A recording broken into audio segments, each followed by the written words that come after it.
దుబ్బాక నియోజకవర్గం ప్రజల ఆశాకిరణం. తెలంగాణ ఉద్యమంలో అహర్నిశలు తెలంగాణ రాష్ట్రం ఏర్పడాలని అనేక కేసులు, జైలు జీవితాలు అనుభవించి తెలంగాణ రాష్ట్రం సిద్ధించిన తర్వాత ఈ దుబ్బాక నియోజకవర్గం అభివృద్ధిలో ముందుకు నడిపిన మహానేత, గరీబుల బిడ్డ ఉంటే ప్రజల్లో ఉండాలి లేదా పాడ మీద ఉండాలనే ఒక నినాదంతో తన చివరి శ్వాస వరకు ఈ దుబ్బాక నియోజకవర్గ ప్రజల కోసం సేవలందించిన స్వర్గీయ సోలిపేట రామలింగారెడ్డి విగ్రహ భూమి పూజ శుక్రవారం రోజు దుబ్బాక బస్టాండ్ ఎదురుగా నిర్వహించిన బీఆర్ఎస్ పార్టీ సీనియర్ నాయకులు, మాజీ జెడ్పీటీసీ కడతల రవీందర్ రెడ్డి, బీఆర్ఎస్ రాష్ట్ర నాయకులు రొట్టె రాజమౌళి పంతులు, జిల్లా ఉపాధ్యక్షులు గుండవెల్లి ఎల్లారెడ్డి, కోఆప్షన్ సభ్యులు ఆసస్వామి, మాజీ సర్పంచ్లు, మాజీ ఎంపీటీసీలు, టీఆర్ఎస్ పార్టీ సీనియర్ నాయకులు పల్లె రామస్వామి గౌడ్, గిన్న భూమిరెడ్డి, పర్స కృష్ణ, ఓగు రాములు, టీఆర్ఎస్ పార్టీ ఆత్మీయ కుటుంబ సభ్యులు రామలింగారెడ్డి అభిమానులు పాల్గొన్నారు.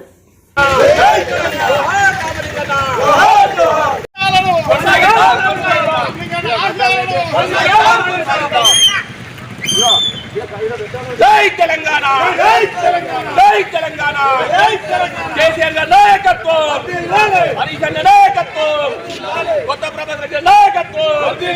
జై తెలంగాణ, జోహార్ తెలంగాణ మన వీరులకు, జోహార్ తెలంగాణ మన వీరులకు. కొనసాగిద్దాం, కొనసాగిద్దాం రామలింగారెడ్డి గారి ఆశయాలను, రామలింగారెడ్డి గారి ఆశయాలను. జై తెలంగాణ, జై తెలంగాణ, జై తెలంగాణ, జై తెలంగాణ.